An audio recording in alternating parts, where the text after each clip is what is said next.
Here's how to think critically and objectively about the hospital situation in Gaza. First of all, it should not be surprising to anyone the idea that Hamas might actually use a location like a hospital as a safe haven in terms of, I don't use the word human shield, but the idea that we can hide here, which is a place that they won't bomb because it's a hospital. And if they do bomb it, it's good for us in terms of PR. That should not be something that should be shocking at all to anyone, especially when you're dealing with an inferior force. When you're dealing with an inferior force that is up against a superior, much superior force, you find yourself resorting to guerrilla tactics, right? Unorthodox tactics, and this might be an example of that. So that's first thing. Second thing is, if you are the government, right, Hamas is in Gaza, right, and you do some kind of military mission,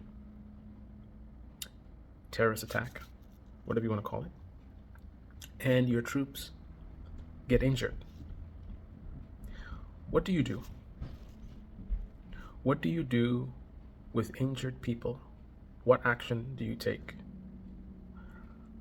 I would expect that most of you would say you would take them to a hospital to get treated. And I think that would be a logical answer. Now, if you're a big country like the United States, obviously, we have a massive military infrastructure, so our troops would be going to some kind of government facility. But if you are, Gaza's not a third world country, but you can think of them as such, right?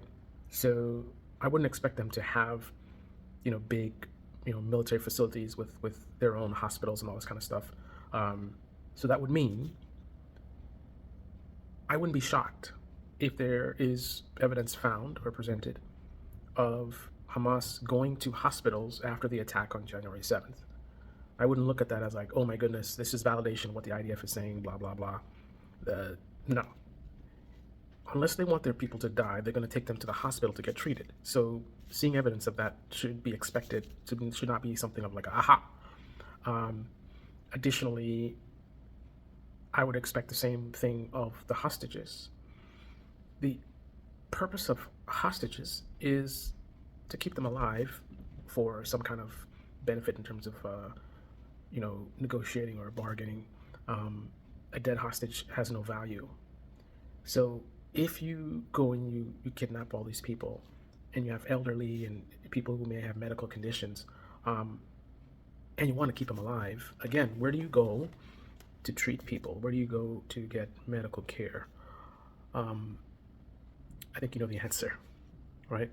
So the idea that you might see Hamas taking hostages to a hospital shouldn't be surprising. That should be expected because, again, they can bring doctors, and I think that's something that was done to wherever the hostages are. But there's certain things that may need to go to a hospital, right? There's certain things you can't just bring a doctor on call. Maybe there's a surgical procedure. There's certain equipment that they need. You're not going to go bring it down in a tunnel. So it should not be surprising that some of the hostages might have been taken to hospitals. Additionally, again, think critically, put yourself in the situation. So you are the government of a very tiny, small third world country.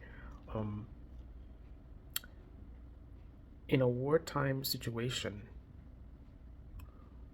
would you not be at your hospitals and other sensitive places? Have we ever seen a wartime scenario where a military or government leaves their vital infrastructure unprotected? Is that a thing that we've ever seen? The idea that Hamas would not station themselves in or around hospitals and any other sensitive infrastructure, that's just absurd. That in every other scenario, this is what you would expect to happen. Why on earth would you think that they would do differently? They would just, even if you think they're savages, right, and they don't care about anyone, ideally they want to stay alive. You can't really fight a war if you're dead. So if you get injured, you need a place to go. And again, if they don't have like military hospitals, that means they're going to have to use the civilian hospitals, right?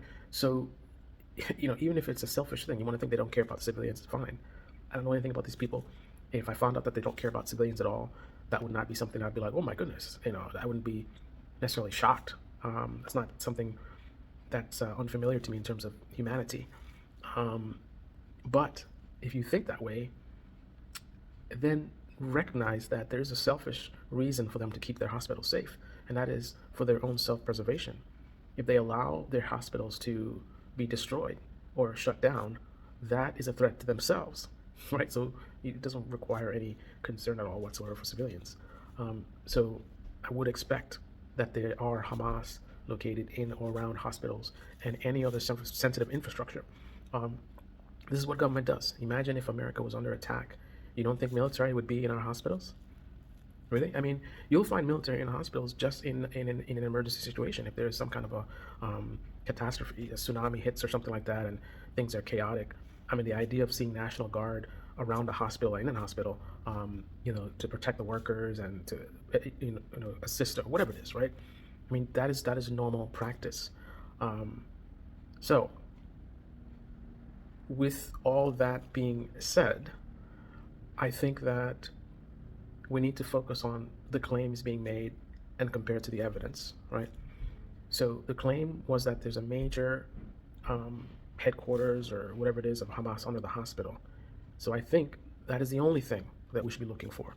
You shouldn't be alarmed that there's a tunnel. Israel has been aware of these tunnels, so the tunnel's existence is not in question. We know there's tunnels all over underneath Gaza. There's also, standard types of tunnels in terms of utility tunnels and bomb shelters, and there's all kinds of things. So seeing a tunnel is not something to be alarmed or like, there's some. No, we don't want to see tunnels. We don't want to see a few weapons here and there. We don't even want to see that a Hamas guy was there or something like that. We want to see evidence of a major command center. I want you to also take note that the IDF likes to talk about that they're using human shields. This is a justification for bombing hospitals and blowing up apartment buildings. Yet, notice how they were able to raid this hospital and go in there on the ground and see what's what. And now they're saying, oh, we see this shaft and such.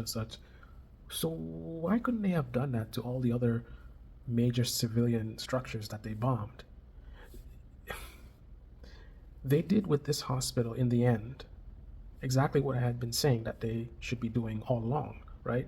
That there's no justification for bombing a building that has tons of civilians, right?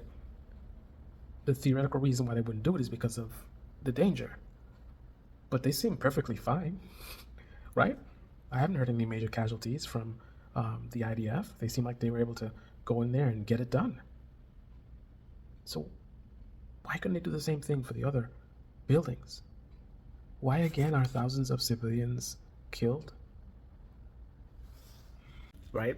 If it's a major command center, that means there's going to be major evidence. Major evidence is not a few guns or evidence that a Hamas guy was there, a couple of guys were there. Command center, that means massive infrastructure, massive amounts of Hamas people were there.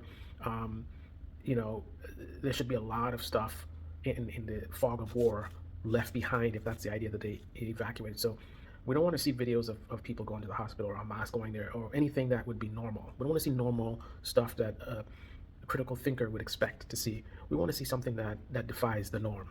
What is not the norm? Not the norm is for there to be a massive Hamas presence at the hospital.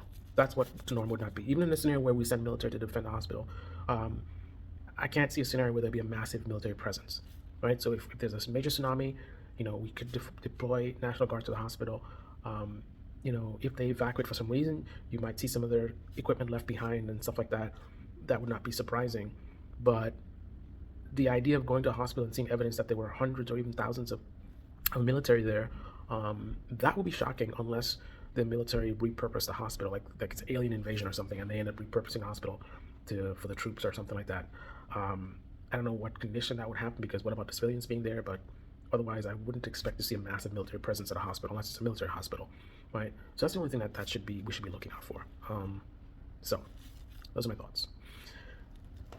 Comment below, let me know what you think.